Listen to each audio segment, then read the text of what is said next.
más allá de las barreras, a donde tú me llames. Tú me llevas más allá de lo soñado, donde puedo estar confiado al estar en tu presencia. Y que tu espíritu me guíe sin fronteras, más allá de las barreras, a donde tú me llames. Tú me llevas más allá de lo soñado, donde puedo estar confiado al estar en tu presencia.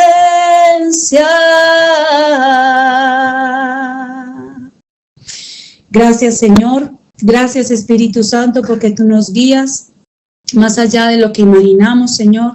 Tus propósitos y tus pensamientos son más altos que los nuestros, Señor. Tu propósito en cada uno de nosotros, todo lo que tú soñaste para nosotros es más grande, es más alto. Ayúdanos, Señor, a solo confiar en ti. Gracias te damos, bendito Dios, porque en tu presencia hallamos descanso a nuestros corazones. Amén. Amén, gloria al Señor. Bueno, comenzamos esta noche cambiando un poquito el tema que veníamos estudiando en días pasados. ¿Me permitir un segundo?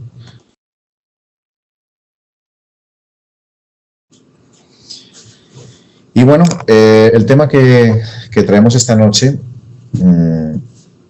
veo pues que la teníamos preparado ya hace días, pero he visto por el Espíritu Santo que realmente es necesario este tema. O sea, realmente estuvimos el fin de semana, este puente, tuvimos la oportunidad de compartir allá con los hermanos de la Vereda Primavera. Y bueno, dentro de las situaciones que se presentaron allá, pues vimos que había cierta diferencia, había ciertas diferencias y de pronto no había claridad o no había una certeza o una rotundidad en cuanto a las decisiones que tomamos y en cuanto a lo que creemos y lo que profesamos, ¿de acuerdo? A veces traemos una tradición católica, ya me van a ir entendiendo por dónde voy, traemos una tradición en cuanto a la fe y a veces cuando comenzamos en estos caminos, en los caminos de seguir a Cristo, a veces nos cuesta soltar lo que ya traíamos a las espaldas, esa tradición, nos cuesta soltarla y nuestra fe parece que a veces no está lo suficientemente firme como para tomar decisiones rotundas y claras con respecto a lo que creemos, ¿no? Y esta noche venimos con ayuda del Espíritu Santo, a tocar este tema que es muy importante, creo, es algo básico, es básico y fundamental para todo creyente en Cristo, que digamos son la institución del bautismo y la Santa Cena. Ahorita igual pasaremos un poquito muy por encima con respecto a lo que llaman sacramentos dentro del catolicismo y vamos a ver un poquito las diferencias, por qué para nosotros solamente hay estas dos instituciones. No va más allá, y ya veremos ahora de pronto muy por encima por qué. Pero como digo, sí es importante y esta noche, vamos a tocar estos dos temas, que es importante para todo creyente. Todo creyente en Cristo debe tener claro qué es el bautismo, qué es lo que representa y así también como la Cena del Señor o la Santa Cena que también se conoce, ¿de acuerdo? Entonces, bueno, arrancando con el primer punto, sería el bautismo. Y bautismo viene de una palabra griega, que es baptizo, y baptizo lo que significa es inmersión. Eso es lo que significa, ¿de acuerdo? Entonces, cuando esa palabra pasa al castellano, al español, al latín, pues digamos, pues se conserva muy parecida, y por eso suena muy parecido, y es bautismo. El bautismo solamente significa eso, inmersión, sumergirse. Sigamos a la palabra del Señor, en el Evangelio según San Mateo, en el capítulo 3.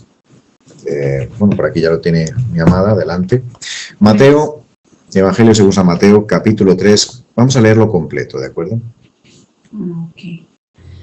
Gracias, Señor, por tu palabra. La leemos en el nombre del Padre, del Hijo y bajo la unción, dirección y entendimiento del Espíritu Santo. Juan el Bautista prepara el camino. Yo la voy a leer en la versión NTV, Nueva Traducción Viviente. Es muy bonita. En estos días, Juan el Bautista llegó al desierto de Judea y comenzó a predicar. Su mensaje era el siguiente: arrepiéntanse de sus pecados y vuelvan a Dios, porque el reino del cielo está cerca. El profeta Isaías se refería a Juan cuando dijo: es una voz que clama en el desierto, preparen el camino para la venida del Señor, ábranle camino. Juan usaba ropa tejida con pelo rústico de camello y llevaba puesto un cinturón de cuero alrededor de la cintura. Se alimentaba con langostas y miel silvestre. Gente de Jerusalén, de toda Judea y de todo el valle del Jordán salía para ver y escuchar a Juan. Y cuando confesaban sus pecados, él las bautizaba en el río Jordán. Cuando Juan vio que muchos fariseos y saduceos venían a mirarlo bautizar, los enfrentó. «Camada de víboras», exclamó, «¿quién les advirtió que huyeran de la ira que se acerca? Demuestren con su forma de vivir que se han arrepentido de sus pecados y han vuelto a Dios. No se digan simplemente el uno al otro, estamos a salvo porque somos descendientes de Abraham. Eso no significa nada, porque les digo que Dios puede crear hijos de Abraham de estas piedras. Ahora mismo el hacha del juicio de Dios está lista para cortar las raíces de los árboles. Así es. Todo árbol que no produzca buenos frutos será cortado y arrojado al fuego. Yo bautizo con agua a los que se arrepienten de sus pecados y vuelven a Dios. Pero pronto viene alguien que es superior a mí, tan superior que ni siquiera soy digno de ser su esclavo y llevarle las sandalias. Él los bautizará con el Espíritu Santo y con fuego. Está listo para separar el trigo de la paja con su rastrillo. Luego limpiará la zona donde se trilla y juntará el trillo en su granero, pero quemará la paja en un fuego interminable. Luego Jesús fue de Galilea al río Jordán para que Juan lo bautizara, pero Juan intentó convencerlo de que no lo hiciera. Yo soy el que necesita que tú me bautices, dijo Juan. Entonces, ¿por qué vienes tú a mí? Pero Jesús le dijo, así debe hacerse, porque tenemos que cumplir con todo lo que Dios exige. Entonces Juan aceptó bautizarlo. Después del bautismo, mientras Jesús salía del agua, los cielos se abrieron y vio al Espíritu de Dios que descendía sobre él como una paloma. Y una voz dijo desde el cielo, este es mi Hijo muy amado, quien me da gran gozo. ¿Está ahí? Sí. Veo por aquí una mano levantada, Elina. Adelante.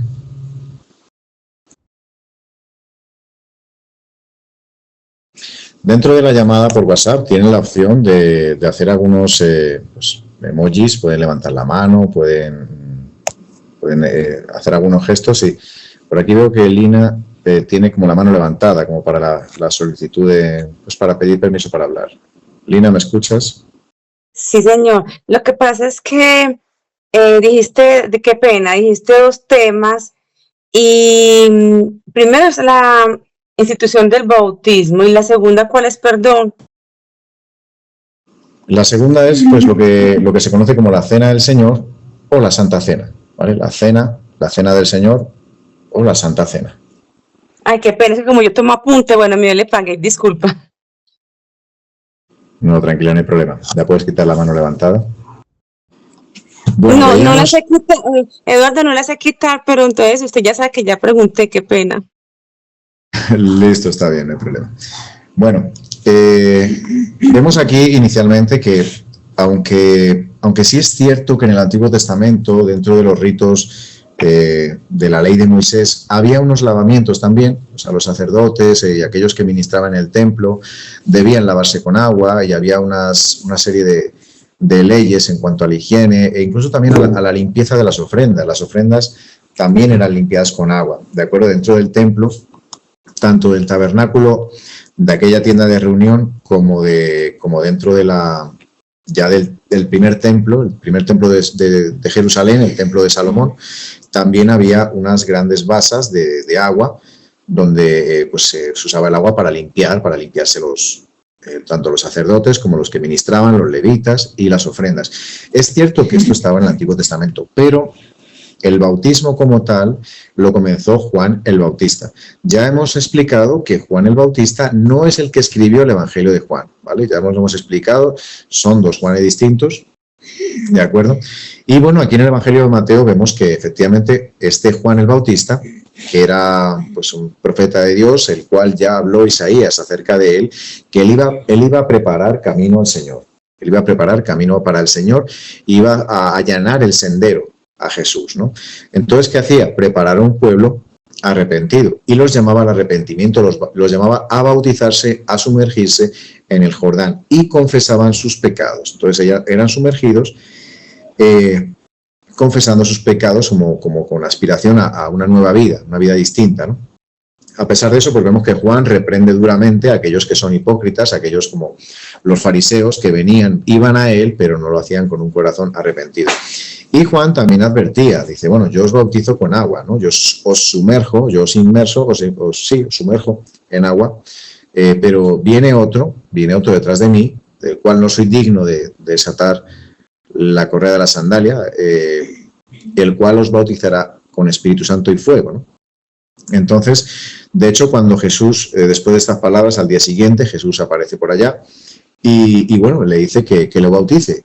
Juan, sorprendido, dice, bueno, ¿cómo así? Yo tengo que ser bautizado por ti y me dices que te bautice yo a ti. Y Jesús le dice, no, es necesario que se cumpla toda justicia. Entonces Jesús es el primero que nos dio ejemplo del bautismo.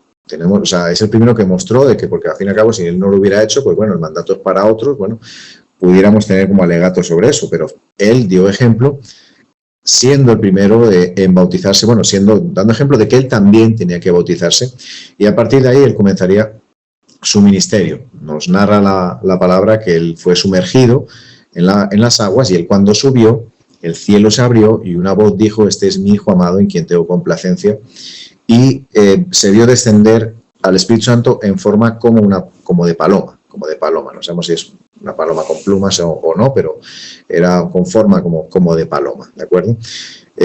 Ahí respaldando las tres partes de Dios, la Trinidad, ¿no? Padre, Hijo y Espíritu en un mismo momento, respaldando ese momento tan especial. Entonces, como digo, vemos en cuanto al bautismo, particularmente que Jesús dio ejemplo, siendo también él uno de aquellos que era sumergido y salido de las aguas. Si vamos a este mismo evangelio, ya en el último de los capítulos, en el capítulo 28, Mateo 28, versículos del 18 al 20. De pronto, ¿quién me colabora con la lectura? Mateo, capítulo 28, versículos 18 al 20.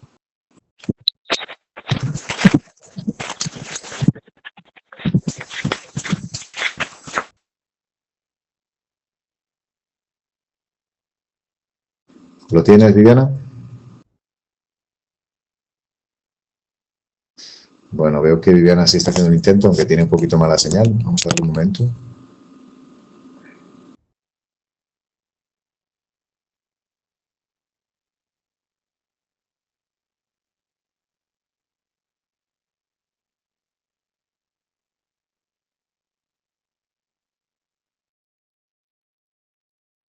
Bueno, se nos fue Viviana, allí la conexión parece que no está bien. De pronto, ¿quién me colabora? Otra persona por ahí, por favor, que tenga la Biblia a la mano.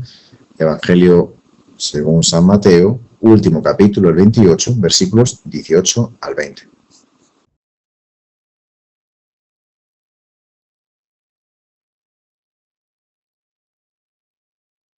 Amén. San Mateo 28, del 18 al 20. Sí, por favor, Yadira. Vamos a leer la palabra en el nombre del Padre, del Hijo, con el poder, unción, revelación, guía y presencia del Santo Espíritu de Dios. Y dice, Y Jesús se acercó y les habló diciendo: Toda potestad me es dada en el cielo y en la tierra. Por tanto, id y haced discípulos a todas las naciones, bautizándolos en el nombre del Padre y del Hijo y del Espíritu Santo, enseñándoles que guarden todas las cosas que os he mandado. Y he aquí, yo estoy con vosotros todos los días hasta el fin del mundo. Amén. Amén. Gracias, hermana Yadira. Bueno, vemos entonces primeramente que Jesús nos dio ejemplo bautizándose también. Vemos que además lo dejó como mandato en esta porción de la palabra que es conocida como la Gran Comisión.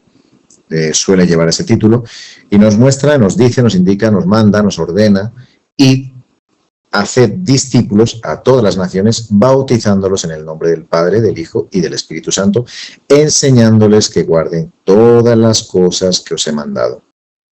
Entonces es aquí un mandamiento, Jesús lo deja como mandamiento, y bueno, como todos los mandamientos de parte del Señor, pues están hechos para cumplirse, ¿de acuerdo? Vamos a ir también a la carta a los Romanos, al capítulo 6. Vamos a ver en esta porción del apóstol Pablo qué nos dice en cuanto a lo que representa ese bautismo.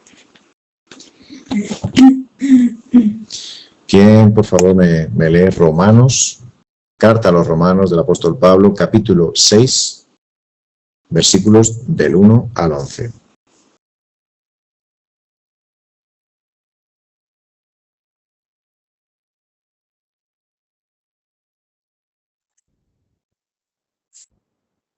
Adriana, adelante. Romanos capítulo 6, del 1 al 11, ¿cierto? Correcto. Muertos al pecado. ¿Qué pues diremos? ¿Perseveraremos en el pecado para que la gracia abunde? En ninguna manera, porque los que hemos muerto al pecado, ¿cómo viviremos aún en él? ¿O no sabéis que todos los que hemos sido bautizados en Cristo Jesús, hemos sido bautizados en su muerte? Porque somos sepultados juntamente con él para muerte por el bautismo, a fin de que como Cristo resucitó de los muertos por la gloria del Padre, así también nosotros andemos en vida nueva. Porque si fuimos plantados juntamente con él en la semejanza de su muerte, así también lo seremos en la de su resurrección. Sabiendo esto, que nuestro viejo hombre fue crucificado juntamente con él, para que el cuerpo del pecado sea destruido, a fin de que no sirvamos más al pecado. Porque el que ha muerto ha sido justificado del pecado. Y si morimos con Cristo, creemos que también viviremos con él. Sabiendo que Cristo, habiendo resucitado de los muertos, ya no muere. La muerte no se enseñorea más de él, porque en cuanto murió, al pecado murió, una vez por todas, mas en cuanto vive, para Dios vive. Así también vosotros, consideraos muertos al pecado, pero vivos para Dios en Cristo Jesús, Señor nuestro. Gloria a Dios, gracias, Adriana. Bueno, vemos, ¿qué está diciendo aquí el apóstol Pablo? ¿Qué está diciendo? Está diciendo de que así como Cristo murió y resucitó, nosotros somos sepultados, somos enterrados juntamente con él por el bautismo. El bautismo representa esa muerte de nosotros, con esta carnalidad nuestra, con nuestras debilidades, con nuestros pecados, con nuestras faltas, como si quedasen enterrados, sepultados bajo esas aguas, y salimos de ahí como resucitando a una vida nueva. Eso es lo que representa el bautismo. El bautismo no es que los pecados ahí mismo queden en el agua, ni que yo mismo salga de allí y no cometa ningún pecado más. No trata de eso. Es una declaración pública, de que yo dejo mi vida, lo que ha sido hasta ese momento, mi vida pasada, la dejo ahí, decido terminar con esa vida ahí. Mi viejo hombre queda sepultado bajo las aguas, yo tomo esa decisión, yo voy a las aguas, yo quedo sumergido en las aguas y salgo de esas aguas como un hombre nuevo, así a modo de lo que Cristo hizo, ¿no? Que Él murió y resucitó. Entonces, como dice el apóstol Pablo, estamos como muertos de esa manera, estamos muertos al pecado, ya no. La idea es no andar más en el pecado, no andar más en la maldad, en la iniquidad, en todas las cosas que anda el mundo, y andar en una vida nueva a partir de ese punto. Por eso para nosotros es importante que realmente el que da el paso del bautismo sea una persona consciente. En la Biblia no vamos a encontrar ningún pasaje donde el bautismo se aplique a los niños, mucho menos a los bebés. No existe, ¿de acuerdo? No existe. Siempre tiene que haber una conciencia, porque tienes que ser consciente de pecado para que de pronto en ese paso que tú das, digamos, vayamos a morir al pecado y salgamos de las aguas, salgamos de esa sepultura con aspiración a una vida nueva, ¿de acuerdo? Con aspiración a una vida nueva, esperando en esa resurrección que vendrá después, ¿de acuerdo? Por ahora dudas o aportes hasta el momento.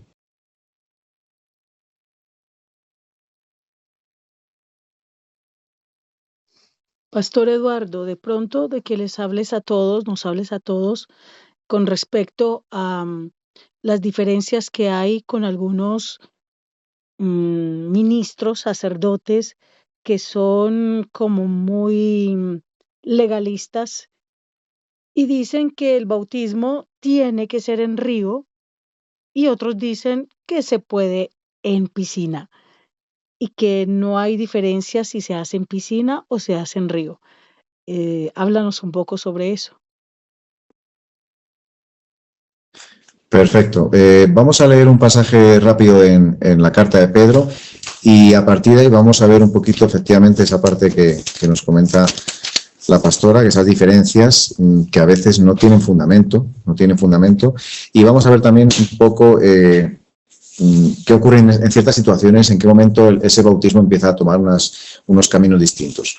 Voy a leer en la primera carta de Pedro, capítulo 3, para que lo anoten por ahí, primera carta de Pedro, capítulo 3, versículo, a ver, ¿dónde estás? Del 18 versículos, del 18 al 22, ¿vale? 18 al 22. Primera carta de Pedro, capítulo 3, versículos 18 al 22. Porque también Cristo padeció una vez por los pecados, el justo por los injustos, para llevarnos a Dios, siendo a la verdad muerto en la carne, pero vivificado en espíritu, en el cual también fue y predicó a los espíritus encarcelados, los que en otro tiempo desobedecieron, cuando una vez esperaba la paciencia de Dios en los días de Noé, mientras se preparaba el arca, en el cual pocas personas, es decir, 8, fueron salvadas por agua. El bautismo que corresponde a esto ahora nos salva, no quitando las inmundicias de la carne, sino como la aspiración de una buena conciencia hacia Dios por la resurrección de Jesucristo, quien habiendo subido al cielo está a la diestra de Dios, y a él están sujetos ángeles, autoridades y potestades. Aquí está hablando el apóstol Pedro de que aquello que ocurrió en el tiempo de Noé, con la tierra entera sumergida bajo agua, ¿no? Y ellos salvándose de aquello, ¿de acuerdo? Era una especie de muestra de lo que nosotros hoy también tenemos en el bautismo, ¿de acuerdo? Además dice aquí claramente, el bautismo que corresponde a esto ahora nos salva, no quitando las inmundicias de la carne. Es decir, como yo explicaba también un poco ahora, no significa que yo por meterme al agua ya automáticamente todo sale de mi vida, ¿no? Si yo no me arrepiento si yo no estoy arrepentido cuando voy a las aguas, eso se queda ahí. Y aparte no es el agua el que me limpia, como sigue diciendo, sino como la aspiración de una buena conciencia hacia Dios. Es decir, yo lo hago como dando un paso de fe, en el cual yo digo, listo, yo doy el paso de fe de que no quiero que mi vida sea igual, yo reconozco que esta carne pecaminosa tiene que morir y yo quiero resucitar con Cristo. Entonces yo doy ese paso de manera pública, ¿vale? Lo hago de manera pública, en el cual yo voy a las aguas y salgo de las aguas con esa aspiración de conciencia delante de Dios, en la cual yo quiero caminar como a Dios le agrada y no participando en los pecados que en los que venía practicando. Por aquí... Bueno, voy a, no sé, una opinión pequeñita. Es un paso de fe, pues es un paso de fe en el cual yo decido dejar al hombre viejo y todas sus costumbres y tomar una nueva vida en Cristo Jesús, como lo dice la misma escritura, soy nueva criatura en Cristo Jesús. De ahora en adelante, a partir de ese paso, seguir siendo diferente, queriendo agradar a Dios, santificándome y ese paso pues sabiendo que ya el viejo hombre no lo dejamos atrás, allá donde ya no nos pertenece. Así es correcto. El agua no se lleva al pecado. Efectivamente, como decía la pastora, hay personas que piensan que no, es que tiene que ser agua corriente, agua que corra y se lleve los pecados. Bueno, se los lleva abajo y ¿quién se los lleva? El que está más abajo, de pronto, si le moja esa agua, lo recibe. Entonces no sirve si le hago una piscina porque el primero sí deja los pecados, pero el último que sale de la piscina se va a llevar todos. No, o sea, hermano, no tiene sentido, esto no es nada esotérico, ¿de acuerdo? No tiene que ver con eso, es un paso de fe, es un mandamiento del Señor. Es inmersión. Somos sumergidos y muestra, ¿vale? Lo que muestra es una sepultura de nuestro viejo yo para salir con aspiración a una buena conciencia. ¿Qué es una buena conciencia? Como también enseñaba la pastora Nancy estos días, una buena conciencia delante de Dios. O sea, que mis pensamientos son buenos, mis pensamientos se dedican a lo bueno, a lo que agrada a Dios, no a las cosas malas, no a pensar mal, no a idear cosas malas, no a imaginarme lo que no es. Y entonces, como digo, pues o sea, no hay bíblicamente una obligación de que no es el agua ni el agua corriente lo que se lleva los pecados. Por ejemplo, en el libro de los Hechos, hay un pasaje donde Felipe se encuentra con el etíope y ellos se encuentran, además la palabra lo narra, que se encuentran en el desierto de Gaza, ¿vale? Él se encuentra dirigiéndose a Etiopía y a ver, es un desierto, no hay que hacer muchas conjeturas, ¿de acuerdo? Entonces, es un desierto, pero en medio de aquel etíope eunuco que iba leyendo la palabra y no entendía, ¿de acuerdo? Pero Felipe iba por allá y el Espíritu Santo le dice, acércate a ese carro. Y él se acerca al carro y empieza a hablar con este eunuco y le dice, oye, esto se encuentra en Hechos, libro de los Hechos, capítulo 8, para que lo quiera leer de pronto después. Y entonces Felipe se acerca, como le guía el Espíritu Santo, se acerca al carro, le escucha a este etíope que está leyendo un pasaje de Isaías y le dice, oye, ¿pero entiendes lo que lees? Dice, ¿cómo voy a saberlo si nadie me lo explica? Entonces ahí invita a Felipe a subir al carro y Felipe empieza a enseñarle a través de ese pasaje, porque estaba leyendo un pasaje en el cual hablaba de Jesús. Entonces, bueno, le empieza a predicar el Evangelio. Cuando le predica el Evangelio, las buenas nuevas de salvación, que era lo que veníamos hablando estos días, dice, oye, aquí hay agua, ¿qué impide yo que sea bautizado?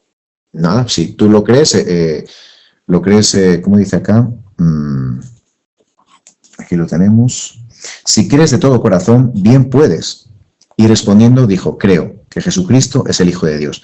Y mandó parar el carro y descendieron ambos a las aguas y le bautizó. Como digo, estaban en el desierto, no había un río en los desiertos. Era como un oasis. Un oasis, una charca, sí, una zona, un pequeño valle que hubiese un poquito de agua y ya está.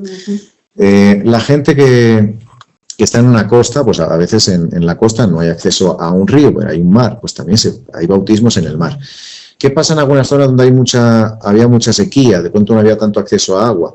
De pronto ahí es donde ya, a lo largo de la historia, el bautismo no era tanto sumergido, sino era por aspersión. Y más bien, como digo, ante, digamos, en alguna zona la imposibilidad de tener agua en abundancia para sumergirse, más bien el agua era regada, era rociada por encima de las personas, ¿de acuerdo?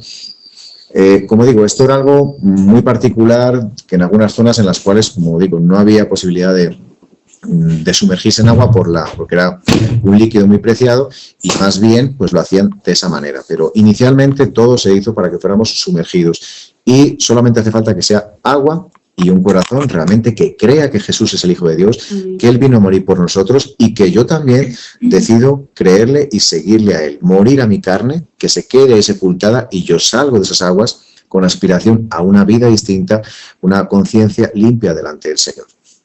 Como digo, lo demás que ya vino con el tema de la aspersión, vino ya después y se quedó obviamente dentro de la tradición católica. Hay un pasaje, también si lo quieren anotar por ahí para leerlo, también se encuentra en Gálatas capítulo 3, ¿de acuerdo? En el cual vemos, yo creo que nos da tiempo a leerlo, vamos bien de tiempo, yo creo. Vamos rápidamente a Gálatas capítulo 3. Gálatas. Carta a los Gálatas capítulo 3, del 24 al 29. ¿Quién lo lee?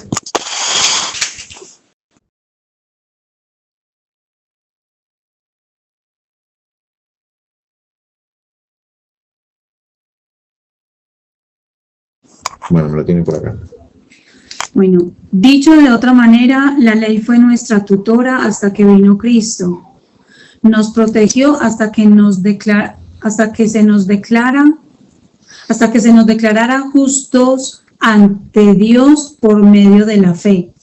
Y ahora que ha llegado el camino de la fe, ya no necesitamos que la ley sea nuestra tutora, pues todos ustedes son hijos de Dios por la fe en Cristo Jesús. Y todos los que fueron unidos a Cristo en el bautismo se han puesto a Cristo como si se pusieran ropa nueva. Ya no hay judío ni gentil, esclavo ni libre, hombre ni mujer, porque todos ustedes son uno en Cristo Jesús.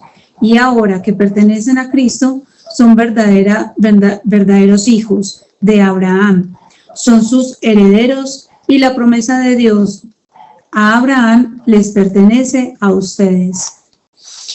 Bueno, el apóstol Pablo está hablando de que la ley, digamos, nos ayudó a conocer lo que a Dios le agrada y lo que no, pero eso nos cuidó, fue un tutor, un cuidador hasta que vino la fe en la cual ya los mandamientos de Dios son grabados, no en piedra, sino en nuestro corazón y en nuestra mente. ¿De acuerdo? Y ahí está hablando de que ya llegada la fe, recibiendo esa fe, nos hacemos hijos de Dios. Y nos habla también entonces de que todos los que hemos creído en Cristo y nos hemos bautizado, hemos sido revestidos de Cristo. Así como el apóstol Pablo hablaba en la carta a los Romanos, que cuando llegamos al bautismo es una especie de sepultura, así como Cristo murió, nosotros también morimos, no hace falta que nos clavemos en una cruz, Él ya fue el que se clavó en una cruz, aunque nuestra carnalidad sí hay que clavarla allá, ¿vale? Pero la similitud de ese morir la hacemos a través del bautismo en el agua, ¿de acuerdo? Quedamos sepultados y salimos con esa aspiración a esa vida nueva y lo hacemos aquí, como dicen, revestidos de Cristo, ¿vale? Con esa aspiración a que la santidad de Cristo, la bondad de Cristo, la misericordia de Cristo esté en nosotros. Yo soy de los que dice que, bueno, que no todos, o sea, la idea es, Dios no nos quiere como clonados a todos iguales, ¿de acuerdo? A Dios le gusta, nos ha hecho diferentes a todos y cada uno, con diferentes personalidades, y yo creo que a Dios se agrada de eso. Lo que Dios quiere sacar de nosotros es nuestro carácter mundano, nuestra carnalidad, nuestro pecado, nuestro corazón negro, ¿de acuerdo? Y es esa parte en la cual somos revestidos de la santidad de Cristo y con esa aspiración a esa vida y a esa resurrección. Hasta aquí, como digo, vamos viendo, hay de pronto algunos pasajes más, pero estos son los más importantes con respecto al bautismo. Y bueno, como digo, este tema estaba ya preparado. Allá en la vereda Primavera pues surgió esta quizá controversia, ¿de acuerdo? Porque claro, de pronto creemos en Cristo, damos el paso de este bautismo, no del bautismo de niños, como insisto, no es válido el bautismo de niños, no existe en la Biblia. A los niños solamente se los presentaban al Señor y Él imponía las manos y oraba por ellos y los bendecía. Es lo único que vamos a encontrar en la Biblia con respecto a los niños. En el Antiguo Testamento tampoco vamos a encontrar nada parecido. Como digo, todos eran rituales como de limpieza con agua, pero no en absoluto era para esto, sino era para los sacerdotes. Entonces, no es para niños, no debe ser por aspersión, salvo que, digamos, sea imposible conseguir suficiente agua para bautizarse. Hay zonas de África en las cuales hay muchos meses sin agua. Yo creo que aquí en La Guajira también hay zonas así, que si no estás cerca del mar, La Guajira obviamente tiene costa, pero si estás en una zona interna y no hay agua, pues no hay manera en la que te puedas casi sumergir. Entonces, ahí aprovechando lo valioso que es el agua, pues no, obviamente es mejor hacerlo por aspersión, pero mientras se pueda, hay que hacerlo tal y como lo indica la palabra, sumergiéndonos en el agua y sin ninguna idea extraña preconcebida, como de que eso se va a llevar mis pecados, que se quedan ahí, que el otro se los lleva y entonces esto no sirve. No, nos bautizamos en el nombre del Padre, del Hijo, del Espíritu Santo, y ahí comenzamos esa vida nueva, en la cual también, como nos enseñaba Mateo capítulo 28, tenemos que ser enseñados y tenemos que discipular, tenemos que enseñar, tenemos que ser discipulados, tenemos que ser enseñados en todas aquellas cosas que mandó Jesús. De nada sirve el bautismo si tampoco vamos creciendo en el conocimiento de Él y en las cosas que Él nos dejó, ¿de acuerdo? Como digo, por ejemplo, dentro de los sacramentos, que llama dentro del catolicismo, sacramento viene de sacro y mento, pues mandamientos sagrados. Es un poquito lo que como la traducción de esos sacramentos. Iría a la primera comunión. Para nosotros no hay una primera comunión como tal. Nosotros la idea es que vivamos en comunión constante con Dios. ¿Comunión qué es? Una común unión, es un común acuerdo, que vivamos en intimidad, en conexión todo el tiempo, no que haya una primera.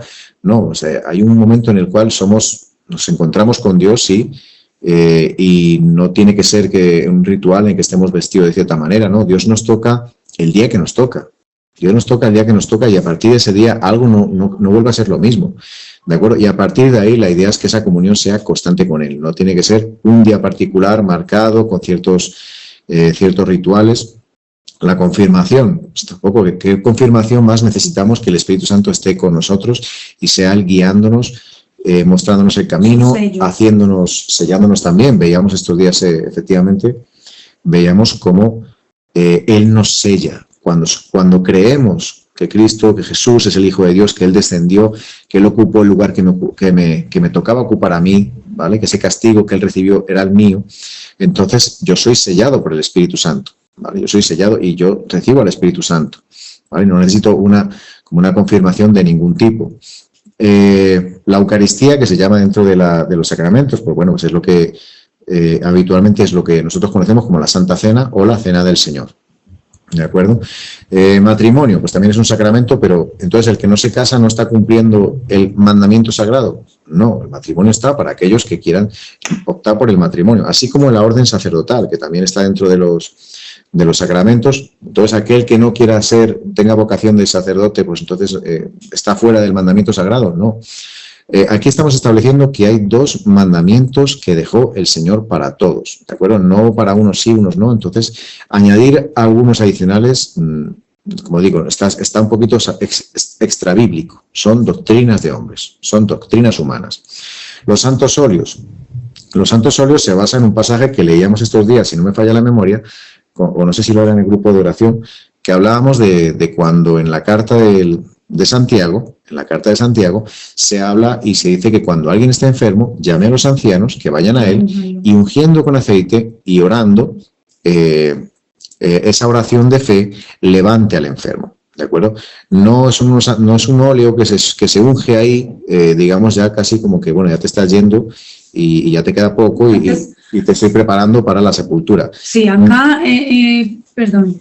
Bíblicamente entiendo yo que es para proclamar vida, declarar vida y creer en el poder de Dios para sanidad y para vida. Pero he visto que la Iglesia Católica, no es que estemos hablando mal de la Iglesia Católica, sino que esto es para que tengamos conocimiento de qué son los sacramentos, cuáles son bíblicos y cuáles no, cuáles son doctrinas de hombres. Entonces he visto que en esta cultura católica, en esta religión católica, si se puede decir, lo usan más para, como creyendo que ya va a morir, o sea, ahí no hay nada de fe, de que el Señor lo puede levantar, sanar y hasta quitar todo sello de muerte. Antes, al contrario, ellos lo sellan como ya para morir. ¿Hasta aquí alguien quiere aportar algo o alguna pregunta también? Pastores Eduardo y Eli, pues antes de como que avancemos un poquitico más, me gustaría como de pronto aportar algo sobre lo del bautismo.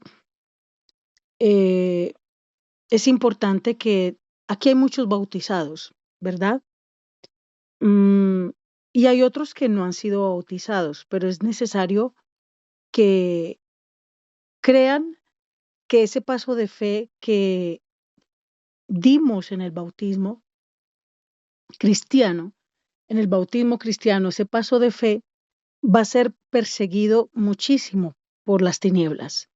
El enemigo está al acecho, el enemigo está vigilando, el enemigo está escuchando y está atento a todo lo que nosotros hacemos, y ese paso de fe, que es un pacto que yo hago con mi Padre Celestial y con mi Señor Jesús y con la obra de Dios, el enemigo va a perseguir y no va a tratar, te va a poner tentaciones en todas las áreas, así como hizo también con Jesús, cuando fue llevado por el Espíritu y fue llevado al desierto y fue tentado por el mismo Satanás.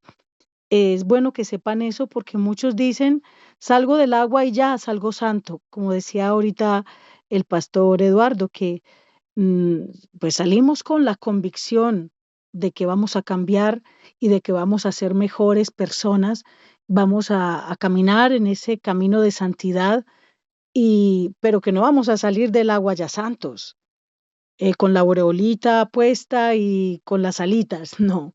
Es un caminar con el Señor que día tras día vamos a ir logrando esa santidad. Pero en ese principio, en el momento del paso, Satanás va a estar atento siempre a, a estar haciendo caer a aquel que tomó ese paso de fe. Eso por ese lado. Y lo que es el bautismo de la Iglesia Católica es erróneo totalmente, porque los niños no pueden decir yo me arrepiento de todos mis pecados, y menos pedir perdón por los pecados de los papás. Es más bien una consagración a los ídolos. Lo que nosotros hacemos como cristianos es presentar al niño en el templo para ser consagrado por el permiso de los papás, consagrado al Dios vivo. Y cuando viene la primera comunión, esta primera comunión que llaman en la Iglesia Católica, ya es un pacto que yo hago, o que el que se bautiza, y lo digo porque yo fui catecúmena y fui acólita de la Iglesia Católica, y yo tenía que decir eso porque eran los sacerdotes y las monjas que me decían que tenía que decir eso, y lo que estaba escrito en los libros catecúmenos de la Iglesia Católica. Tenía que decir que era mi pacto con la Virgen María, que mi pacto con el Dios que tenían crucificado, el pacto con todos los santos que ellos tenían allí como yeso, con madera, que era un pacto que yo hacía con ellos, eh, y cada vez que fuera levantado el tal Santísimo, que es donde van las hostias, yo renovaba cada vez que yo lo tomaba, renovaba ese pacto. Y, y el hacer pacto con los ídolos es hacer pacto satánico. Para nosotros, esa primera comunión no puede existir, no es bíblica, es satánica. Y con respecto a los tales santos óleos, es simplemente un sello de muerte que le ponen a todos los que ya van para el otro lado. Como quien dice, usted no va a ser de Dios, usted va a ser del diablo, usted va a ser de las tinieblas, y lo sellan con cruz en los pies, con cruz en el ombligo, con cruz en la cabeza. Y eso también es satánico. Entonces, tenemos que, desafortunadamente, desechar esa cultura que viene de nuestros ancestros, y que es una cultura que desafortunadamente es respaldada hasta políticamente, porque aún los políticos han declarado como única doctrina, religión santa, ¿cómo decirlo? Mm, Religión oficial. religión oficial. La han declarado como religión oficial y entonces pasa a ser esa cultura y no realmente lo que Dios manda y nuestro Rey Jesús nos manda por medio del Espíritu Santo en la palabra de Dios. Así que tenemos que cuidarnos en eso. Yo soy una que no peleo, pero sí me gusta como tratar en el Espíritu Santo de Dios y con la palabra de abrirle los ojos a muchos, porque yo fui cegada totalmente, porque desde los 8 añitos yo iba a la iglesia católica a cantar las misas, a ser acólita y a ayudar a las monjas y a los sacerdotes a ser catecúmena, o sea, entregarles las enseñanzas a todos los que se iban a hacer confirmación y a todos los que se iban a hacer la primera comunión. Y yo me arrepiento profundamente de todo eso que hice porque realmente no estaba bien y no está bien hacerlo. Amén, así es totalmente cierto. Nosotros no estamos llamados a contender con aquellos pues que están entre ídolos, ¿no? De hecho, a que quiera más información también, primera carta a los Corintios, capítulo 8, pero no estamos exagerando tampoco, ni estamos torciendo la escritura, como decía yo el domingo, ni estamos forzando nada, ni estamos siendo, como decirlo, ofensivos cuando decimos que realmente esas prácticas son prácticas demoníacas. ¿De acuerdo? La palabra de Dios, por boca de Pablo, también lo dice en la primera carta a los Corintios, capítulo 10, lo voy a leer. Antes digo que lo que los gentiles sacrifican a los demonios, Bueno, 19, ¿vale? Primera Corintios, capítulo 10, versículos 19 al 22. ¿Qué digo, pues? ¿Que el ídolo es algo o que sea algo lo que se sacrifica a los ídolos? Antes digo que lo que los gentiles sacrifican a los demonios lo están sacrificando y no a Dios. Y no quiero que vosotros os hagáis partícipes con los demonios. No podéis beber de la copa del Señor y de la copa de los demonios. No podéis participar de la mesa del Señor y de la mesa de los demonios. O provocaréis a celos al Señor. ¿Somos más fuertes que Él? Aquí está hablando el apóstol Pablo, además, esas amonestaciones contra la idolatría. O sea, y él lo está diciendo claro. O sea, lo que hacen los gentiles, aquellos que no tienen conocimiento del Dios vivo, a los ídolos, lo que están haciendo, a los demonios lo están haciendo. Dice, y yo no quiero que compartáis de la mesa del Señor y de la mesa de los demonios, porque Dios es celoso. Dios es celoso, ¿no? Y hablaba la pastora estos días también, ¿no? De a veces consecuencias que ocurren en el pueblo de Dios cuando no está firme, claro, y todavía andamos trayendo esa mochila de la tradición con la que fuimos enseñados. Yo, como les decía, yo pues puede que, es más, yo fui bautizado de pequeño porque era tradición allá, pero mis padres no son católicos y yo hice la primera comunión por lo que había regalos, pero mis padres en sí no son católicos. Es la religión oficial en España, pero muy poca gente practica el catolicismo. Yo era ateo, yo no me tuve que deshacer del catolicismo cuando llegué a los pies de Cristo, ¿de acuerdo? Pero yo entiendo que hay muchas personas que salen dentro del catolicismo, van al cristianismo y todavía llevan cosas y les cuesta decir, oye, no, mi bebé no lo voy a bautizar. No, es que mis hijos no van a hacer la primera comunión. Esa parte, como digo, cuesta deshacernos de ella como muchas otras cosas. Cuesta bastante. Pero estamos llamados a estar firmes y no a provocar a Dios con celos. Dios es celoso. Celoso, para que se hagan una idea, ustedes mujeres, hombres también, o sea, si estamos mirando nosotros los hombres a una mujer que no es la nuestra, la estamos provocando a celos. Lo mismo pasa con Dios cuando le estamos hablando bonito a Él y estamos poniendo la mirada en los ídolos que, al fin y al cabo, están respaldados, son demonios, ¿de acuerdo? Sí, son demonios, no hay que entrar en más metáforas. Estamos provocándole a celos. Y una cosa es provocar a nuestra mujer a celos, que habrá consecuencias, pero provocar también a Dios a celos es peor todavía, ¿no? Entonces, sí, estamos llamados como a no participar de eso y a tener claro qué nos manda la palabra, ¿de acuerdo? Sin forzar nada, ni queremos crear contiendas, ni ser ofensivos y demás. La palabra lo está diciendo muy claro. Lo que pasa es que es muy rotunda y con el tiempo se ha ido diluyendo la verdad, se ha ido diluyendo hasta el punto en el cual pues lo que tenemos son mandamientos de hombres que el día de mañana, si de pronto deciden cambiar o alterar alguno, pues es válido para ellos porque sigue siendo doctrina de hombres. Por eso esta noche estamos estableciendo las doctrinas y la palabra de Dios y lo que Él sí dejó establecido que teníamos que hacer. ¿De acuerdo? Aquí nos podemos quedar más, pero no vamos a seguir brevemente a la otra institución que dejó el Señor, que es la Santa Cena o la Cena del Señor, como la conocemos nosotros, ¿de acuerdo? Listo, vamos a ir brevemente, voy a leer yo aquí en Evangelio de Lucas, Evangelio según San Lucas, capítulo 22. Obviamente esto está en los 3 evangelios. Capítulo 22. Pero bueno, obviamente vamos con que leamos uno, tenemos claridad un poquito de lo que nos instituyó el Señor. Evangelio de Lucas, capítulo 22, versículos del 14 al 20. Lucas 22, del 14 al 20. No, espera, yo estoy aquí embolatado. Ok, sí, 22. Capítulo 14. Cuando era la hora, se sentó a la mesa y con él los apóstoles, y les dijo: ¿Cuánto he deseado comer con vosotros esta Pascua antes que padezca?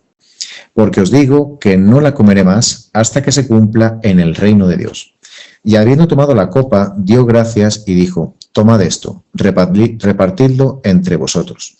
Porque os digo que no beberé más del fruto de la vid hasta que el reino de Dios venga.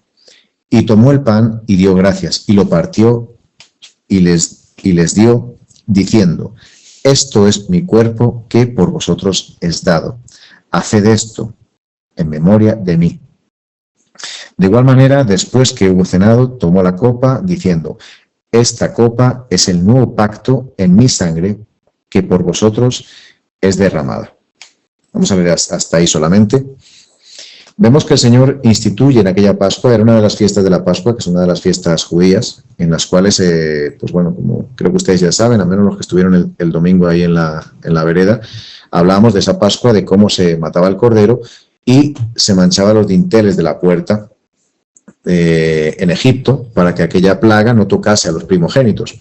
Lo que pasa es que aquella celebración, aquella fiesta, aquello que hicieron, Dios se lo mandó repetir perpetuamente en la misma festividad, en el primer mes, en el día 14, ¿de acuerdo? Entonces esa es la Pascua y a ellos les quedó como recordatorio, como un memorial de lo que hizo Dios allá y además también, obviamente, mostrando un poquito, señalando a Cristo, ¿vale? Porque ya habíamos hablado que aquello era sombra de lo que había de venir y aquel cordero que iba a ser degollado aquella noche en la cena de la Pascua y que manchaba los dinteles de la puerta de sangre, mostraban a ese Cristo que iba a venir con su sangre a cubrirnos y a protegernos de que la muerte entrara en nuestras casas. ¿De acuerdo? Entonces aquí estaba celebrando la Pascua con sus discípulos y establecía el nuevo pacto en la sangre. No el pacto que estableció Dios con el pueblo de Israel, en el cual a través de sacrificios hacían las paces con ese Dios por causa de sus pecados. No, he aquí el nuevo pacto. Ya no es un pacto sobre sangre de corderos, sangre de toros, sangre de becerros. No, este pacto ya es basado en el precio que pagó Jesús del derramamiento de su sangre por cada uno de nosotros. Y como dice aquí, nos manda Él: haced esto en memoria de mí. En el libro de los Hechos hay varios pasajes donde podemos ver que efectivamente la Iglesia al principio, no voy a nombrar los pasajes, pero el libro de Hechos, para quien no lo haya leído, muy recomendable, por favor, para que vean cómo esos primeros cristianos y esa primera Iglesia comenzaba a crecer, comenzaba a formarse, comenzaba a establecerse. Y bueno, cómo se extendía, ¿no? Se extendía tanto a los judíos como a los gentiles. Y vemos también que ellos compartían, cuando dice en el libro de los Hechos que el partimiento del pan, ellos partían el pan, están hablando de esta cena del Señor, están hablando de esta Santa Cena, y ellos partían el pan con sencillez de corazón, con humildad y sencillez de corazón. Hay otro pasaje donde habla en Lucas, en ese libro de Hechos, que dice que, y en el primer día de la semana, después de haber partido los panes, también está hablando de esta celebración. Entonces vemos que está dentro de las prácticas de los primeros cristianos. Era importante para ellos que tuvieran ese ágape, esa reunión, esa cena del Señor entre todos y tuvieran comunión los unos con los otros a través de ¿qué? De esa copa y de ese pan que simbolizan a Jesús. Voy a leer brevemente también el pasaje obviamente el que más se lee cuando vamos a compartir precisamente la Santa Cena, y pues hacer un par de salvedades con respecto a esto, que está en la primera carta a los Corintios, capítulo 11, del 23 al 32. Como digo, este es el pasaje que casi siempre solemos leer cuando vamos a compartir la Santa Cena. Primera Corintios, capítulo 11, 23 al 32. Porque yo recibí del Señor lo que también os he enseñado, que el Señor Jesús, la noche que fue entregado, tomó pan, y habiendo dado gracias, lo partió y dijo: tomad, comed, esto es mi cuerpo que por vosotros es partido. Haced esto en memoria de mí. Asimismo tomó también la copa después de haber cenado, diciendo: esta copa es el nuevo pacto en mi sangre. Haced esto todas las veces que la bebiereis en memoria de mí. Así pues, todas las veces que comiereis este pan y bebiereis esta copa, la muerte del Señor anunciáis hasta que Él venga. Hasta que Él venga. Hasta que Él venga tenemos que seguir compartiendo y partiendo el pan y bebiendo de la copa y participando de la Santa Cena o de la Cena del Señor. De manera que cualquiera que comiere este pan o bebiere la copa del Señor indignamente será culpado del cuerpo y de la sangre del Señor. Por tanto, pruébese cada uno a sí mismo si come y coma así del pan y beba de la copa, porque el que come y bebe indignamente, sin discernir el cuerpo de Cristo, juicio come y bebe para sí. Por lo cual hay muchos enfermos y debilitados entre vosotros, y muchos duermen. Si pues nos examinásemos a nosotros mismos, no seríamos juzgados. Mas siendo juzgados, somos castigados por el Señor, para que no seamos condenados con el mundo. Lo que está hablando en esta parte es que tenemos que tener reverencia, una reverencia muy especial a esta institución del Señor, porque no podemos participar del cuerpo y de la sangre de Jesús sin entender qué es lo que representa, qué es lo que hizo Él, sin tener en cuenta en la memoria lo que Él hizo por cada uno de nosotros. De hecho, el primero en participar de la cena indignamente es Judas. Dice la palabra del Señor que cuando el Señor le da el bocado, y él tomó el bocado que le dio el Señor, porque él tomó el pan, lo mojó en la sangre, lo mojó en la copa, se lo entregó a Judas, y que cuando él hubo probado el bocado, Satanás entró en él, ¿vale? Y ahí él se levantó y se fue a tomar a aquellos guardias que vendrían a apresar a Jesús. Entonces, miren hasta qué punto tomar la cena de manera indigna trae juicio y digamos que abre puertas. De hecho, aquí el apóstol Pablo, mire bien, pruébese cada uno a sí mismo cómo está, si va para participar de la cena del Señor, del cuerpo y de la sangre del Señor, porque por eso hay muchos enfermos y debilitados entre vosotros, y muchos duermen. El apóstol Pablo usa mucho esa figura de dormir, porque realmente nosotros ya habíamos hablado que los que creemos en Cristo no morimos, sino que dormimos. Y cuando venga el Señor seremos despertados. Nosotros no pasamos a muerte, porque solamente la vida ya está en Cristo y nos va a ser entregada. Nosotros no morimos eternamente y entonces dormimos. Y en esta parte, porque además el autor es el mismo, Pablo es el mismo, y en esta parte de que muchos duermen, no es que estén durmiendo en una cama o algo así, en algún lado, no. Están hablando de que algunos ya no están aquí, digamos, ya han pasado a dormir en Cristo, pero, digamos, han sido consecuencias de pronto haber tomado la cena indignamente. Y además lo que dice, si nos examinásemos no seríamos juzgados, pero somos juzgados y castigados por el Señor para no ser condenados con el mundo. Porque si Dios nos condena con el mundo, ya no hay salvación. Ya Dios nos condenó, ya emitió un juicio en nuestra contra, nada que hacer.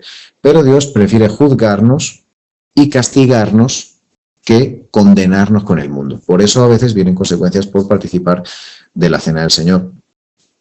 Tampoco es para que nadie tenga miedo a participar de ello, sino que realmente se haga con conciencia, con una conciencia sobre esto. Y algo que se me olvidó con el tema del bautismo, que además comentaba la pastora, con respecto al bautismo y para que nadie tampoco le tema a dar este paso. ¿De acuerdo? Aquel que piense, o sea, que tiene que estar preparado, que tiene hasta, digamos, yo no me bautizo porque yo sé que le voy a fallar al Señor, yo sé que todavía tengo muchas cosas mal en mi vida, yo sé que esto y aquello. Cuando esté preparado me bautizo. Nosotros no nos bautizamos confiando en nuestra carne de que puede llegar a la santidad que Dios demanda de nosotros. Dios dice, sed santos como yo soy santo. Pero aquel que esté confiando en su carne para llegar a la santidad que Dios está demandando, no ha entendido nada de lo que habla la palabra de Dios. La palabra de Dios es que nosotros somos incapaces de llegar a la santidad que Él demanda de nosotros. Pero, dentro de esos beneficios que mirábamos el día anterior, que recibimos cuando estamos en Cristo, uno de ellos es que viene el Espíritu Santo sobre nosotros, está en nosotros, mora en nosotros y nos ayuda en ese proceso de santificación. Y Él nos va a ayudar, nos va a fortalecer si alimentamos esa relación con Él y Él sigue habitando en nosotros. Si Él luego se va y dejamos la casa vacía, esta casa interior, la dejamos vacía y limpia y ordenada, obviamente va a llegar otro y otros van a llegar dentro y va a hacer un desastre. Pero debemos entender que esto no es nunca de nosotros, nunca nosotros vamos a ser los que estamos a la estatura que demanda Dios, sino que nosotros damos ese paso de fe, confiamos en Dios, decimos, yo no quiero seguir igual, yo sé que no soy digno de ti, yo sé que todavía hay muchas cosas que corregir en mi vida, pero yo doy ese paso porque realmente quiero y reconozco que quiero dejar mi vida para...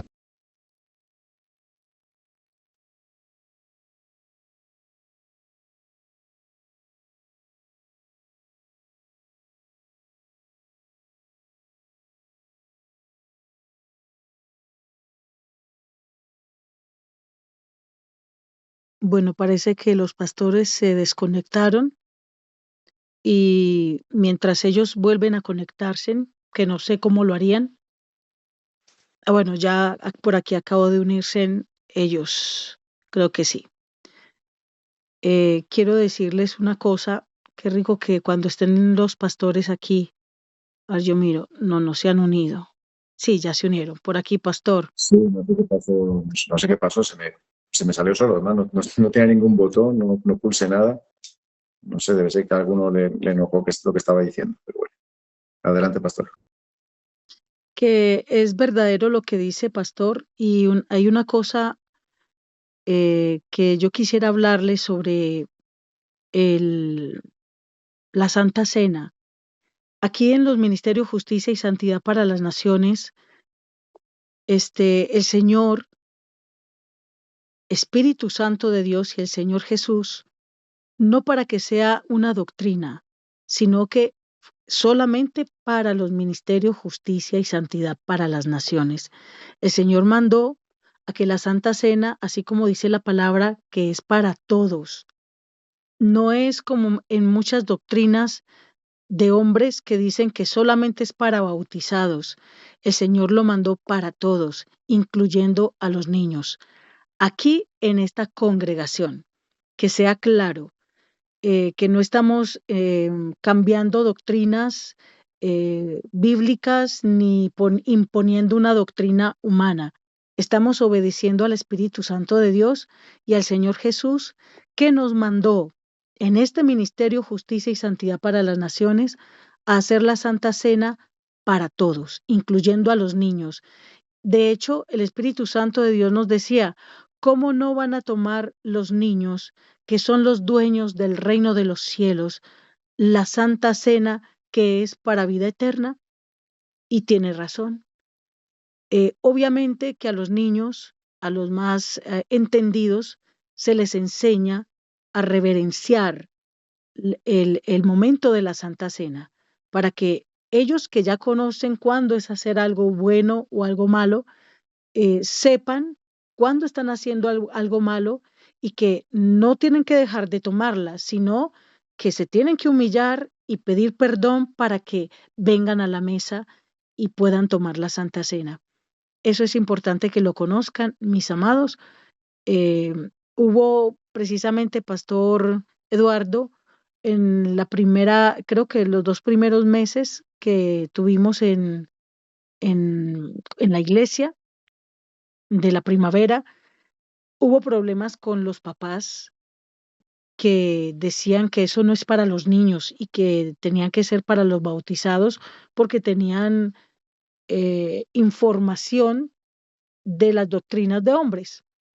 Y hubo problemas, entonces dejamos de hacer la Santa Cena precisamente para que los niños no pecaran contra el Espíritu Santo y contra Dios, llevando la Santa Cena porque la mamá y el papá los mandó a que no la tomaran. Y para que no se sintieran mal con nosotras, pues ellos la recibían, pero iban y la botaban. Y eso es peor. Entonces decidimos más bien no repartirla en la vereda primavera. Pero precisamente esto es de Dios que estemos hablando de esto porque precisamente el domingo el Señor me decía, es tiempo de que comencemos de nuevo con la Santa Cena. Gloria a Dios por eso, pastor. Sí, como digo, esto decía al principio, realmente este tema no salió a colación de pronto por haber estado allí en la vereda y haber visto ciertas situaciones, ¿no? Esta clase estaba ya hace 4 semanas, ya estaba acá. Lo único que alargamos un poquito más el tema de la salvación, nos parecía que apuntara, que conozcamos más bien todo lo que hizo Jesús, bueno, al menos una parte de lo que él hizo y todo lo que conlleva, pero había que retomar esto, que es una base fundamental. Es importante de verdad que el creyente tenga claro qué es el bautismo, qué representa y ese paso que le corresponde y esa decisión que debe tomar.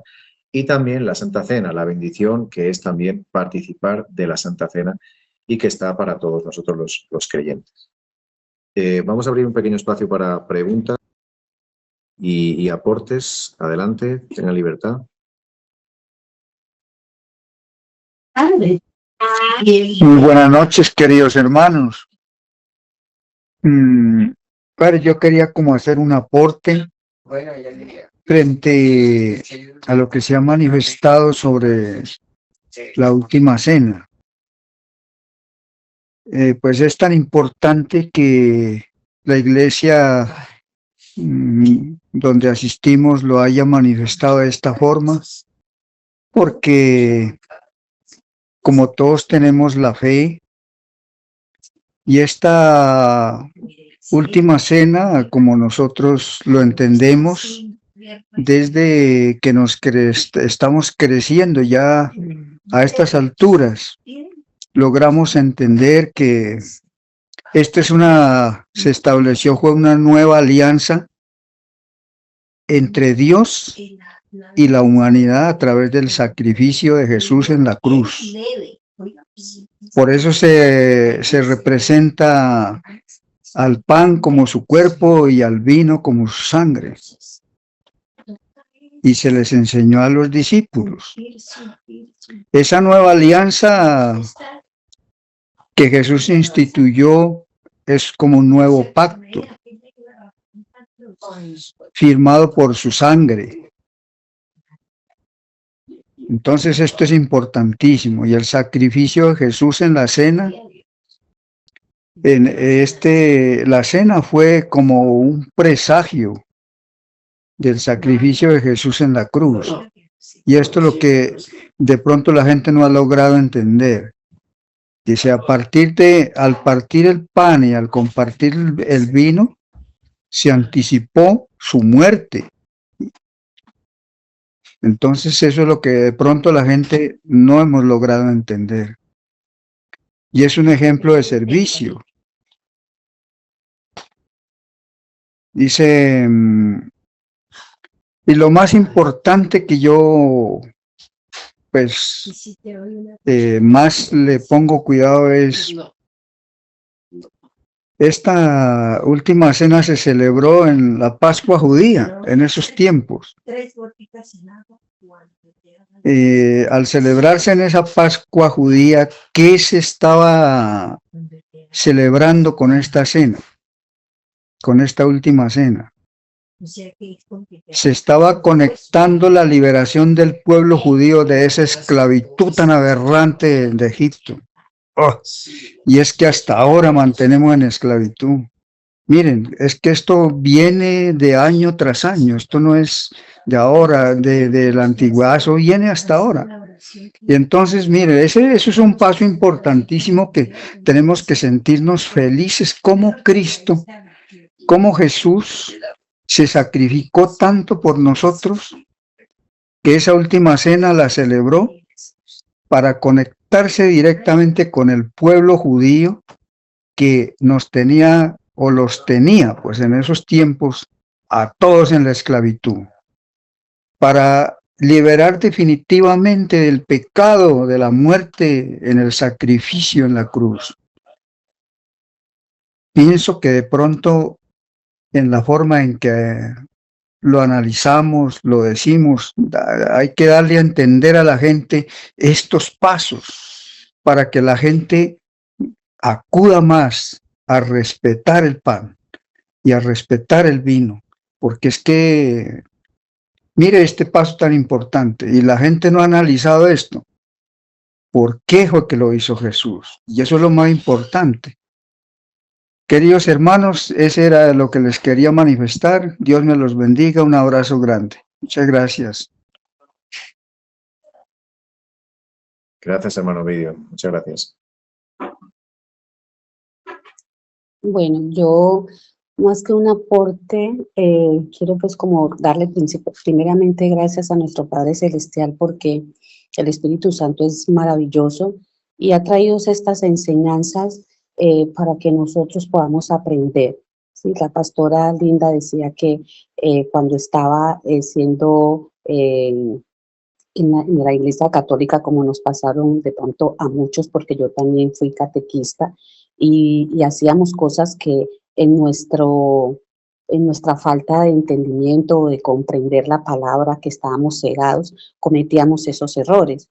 Pero ahora el Señor ha permitido quitarnos ese velo y poder entender todo lo que Él hizo y poder entender esa historia de Jesucristo, y en base a eso nosotros podernos instruir. Sí, dice que el que conoce la historia no la puede repetir. Entonces es como agradecerle al Señor por esta oportunidad que nos da de nosotros poder entender lo que es el bautismo, lo que es la cena, entender lo que es el precio que Él pagó en esa cruz, entender los sacrificios que se hacían en el Antiguo Testamento con animales, y que ahora nosotros sabemos que el mayor sacrificio lo hizo nuestro Señor Jesucristo, y más a aquellas personas que están empezando a dar ese paso de fe. Entonces estas enseñanzas es algo maravilloso porque empieza el creyente que está empezando a entender realmente lo que hizo nuestro Señor Jesucristo, y que nosotros como siervos del Dios Altísimo, como seguidores del Señor, como conocedores de su palabra, necesitamos saber para nosotros poder afianzarnos más en Él y poder entender el propósito de Dios en nuestra vida, teniendo en cuenta que necesitamos obedecer su palabra y teniendo en cuenta que necesitamos buscarlo a Él en todo tiempo. Entonces, más que un aporte, es como un agradecimiento a Dios, al Espíritu Santo de Dios, que nos permite reunirnos aquí y poder nosotros, a través de estas enseñanzas, poder retroalimentarnos para nosotros ser esos obreros aprobados que Dios quiere con el conocimiento de Cristo. Amén. Amén, hermana. Gloria a Dios. ¿Alguien más antes de que terminemos? Pastor Eduardo, yo quisiera contar algo antes de que nos despidamos y que pasemos ya casi a 1 hora y media, y doy gracias pues a todos por su paciencia, porque pasarnos un poquito más de la hora, bueno, aunque igual son temas tan maravillosos, tan únicos, que vale la pena llevarlos a más tiempo. Es tan importante y tan poderosa la Santa Cena, que no es solamente un pan común y simplemente un vino de uvas. Es verdaderamente el cuerpo de Jesús y la sangre de Jesucristo. No es como si fuera el cuerpo ese pan, y no es como si fuera la sangre ese vino, sino que es el cuerpo y la sangre de Jesús.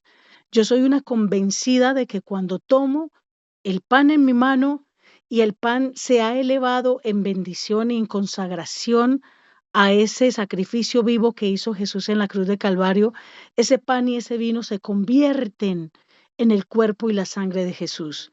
Y soy convencida de ello porque una vez el Señor me entregó una visión en el momento en que la pastora estaba levantando la bandeja de plata con el pan y la bandeja con el vino. El Señor me mostró cómo su cuerpo estaba totalmente lacerado, estaba totalmente lleno de heridas y ese pan se convirtió en el cuerpo del Señor. Yo no veía un pan, veía al Señor en esa bandeja de plata. Estaba ya muerto, estaba tirado en el piso y me mostraba cómo su sangre derramada estaba metida en esos vasitos en los que tomamos nosotros la Santa Cena. Y, y pasó algo, y qué pena con ustedes que me alargue un poquito, pero es importante que sepan lo poderosa que es la Santa Cena. Como dice la palabra, es para vida eterna y verdaderamente es vida. Una vez la pastora, el Señor le permitió entrar a unos cursos de unos, digo, tales siervos de México y de otros lugares del mundo. Vinieron a Colombia a entregar unas enseñanzas solamente a pastores, a líderes. Yo le dije a ella, yo no siento del Señor entrar a eso. Tú verás si lo haces. Ella, pues, de todas maneras, me dijo, yo le pedí permiso al Señor y el Señor, pues, me da carta abierta de que yo haga estos cursos. Y uno de los cursos era precisamente lo que hace la Santa Cena y erróneamente estos hombres mandaron a todos los pastores y a los líderes a que tomaran el pan y el vino y lo enterraran en cualquier lugar de ese jardín, del jardín donde estaban ellos recibiendo las enseñanzas. Y la pastora me dice, yo no fui capaz. Em, Todos lo enterraron, buscaron un lugar y con palitos, con lo que pudieron, abrieron espacio en el jardín y enterraron la Santa Cena allí. La pastora se arrodilló y lo que hizo fue que miró para todos los lados y se la tomó. Ella se la tomó porque dijo, no siento libertad de hacer esto. Y uno de los pastores parece ser que cogió de esa Santa Cena, se la llevó para la casa y la enterró en 2 materas de su casa, una en la sala y otra en el balcón. Y otra de las pastoras cogió esa misma Santa Cena y la llevó hacia el solar de su casa y allí la plantó al pie de un mango del jardín de la casa, de la parte de atrás. Cuando supimos todo esto, esto fue algo para mí terrorífico. Porque a los días, bueno, yo creo que tal vez pasaron 2 meses y el pastor que enterró la Santa Cena en las materas comenzó de mal en peor. La familia mal, en pelea, en enfermedades, sin trabajo, comenzaron muy mal, incluso hasta la niña en el colegio. Entonces ese pastor nos llamó para que fuéramos a ver qué estaba pasando, que oráramos por ellos. Y cuando entramos a esa casa, el escalofrío era impresionante. Yo le dije a la pastora, siento que estoy entrando como a un cementerio. Es extraño. No me siento bien aquí. Mas, sin embargo, pues estuvimos, oramos y el Señor mostraba restos de huesos de humano en las materas. Le dijimos a él qué está pasando, el Señor está mostrando aquí huesos de muerte, de humanos en estas materas. Y ese hombre llorando se arrodilló pidiendo perdón y nos contó esto que les estoy contando. La mujer que enterró la Santa Cena en el palo de mangos, en el raíz del palo de mangos, a los días presentó unos mangos que nunca había dado ese palo, nunca había dado mangos, a pesar de que era un palo ya viejo, no había dado semillas, no había dado mangos, y en ese tiempo dio unos mangos tan grandes, unos frutos tan grandes que nos llevaron la primicia y cada uno de esos mangos pesaba 1 kilo. Eran mangos gigantes. Yo creería que eran así los mangos de la tierra prometida, así de grandes. Y eso nos enseñó muchísimo. Dios permitió que todo esto pasara y que nosotras supiéramos esto porque nos quería mostrar el poder que es el tomar el cuerpo y la sangre de Jesús. No es un pan, no es un vino, es el cuerpo y la sangre de Jesús. Por eso no podemos tomarla indignamente en pecado o como deportivamente muchos lo hacen y que se enferman y hasta muchos mueren, como le pasó a, a Judas, que indignamente la tomó. Entonces, quería contarles esto para que tengan reverencia en el momento en que tengan el cuerpo y la sangre de Jesús en sus manos. Que Dios les bendiga a todos. Un beso y un abrazo para todos. Una feliz noche, bendiciones. Bendiciones para todos. Bendecida noche para todos. Bendiciones para todos.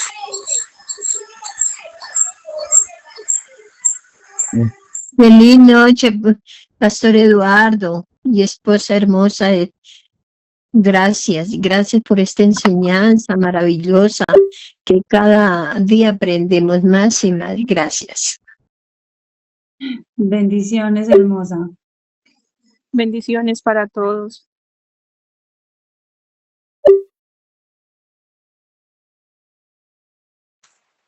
Feliz noche, muchas gracias.